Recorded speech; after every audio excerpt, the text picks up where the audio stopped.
भुवनेश्वर धरा पड़े बांग्लादेशी अवैध भावे भारत में प्रवेश करी निजर परिचय लुचाई एठारे बसवास करुथिले।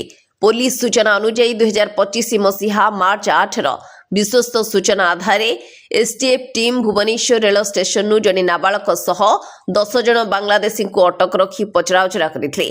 पासपोर्ट वीजा किंबा कौनसी वैध यात्रा कागजपत्र देखाई पारि नथिले बरं विभ्रांतिकर बयान दे खसी पलाइबाकु चेष्टा करथिले।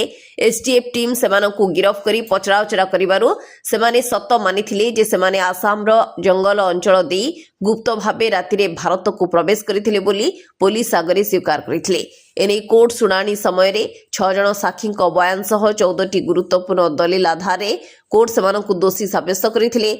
भारत रे अवैध भावे प्रवेश करी एठारे बसवास करिबा मामलारे विदेशी आईन 1946 धारा 14 आधार रे दोषी साब्यस्त करी सेमानकु 2 वर्ष सश्रम कारादंड सह 10,000 लेखाएं जोरिमाना आदेश दैछंती। जोरिमाना अनादेय बाबद अधिक 3 मास कारादंडर निर्देश दैछंती कोर्ट।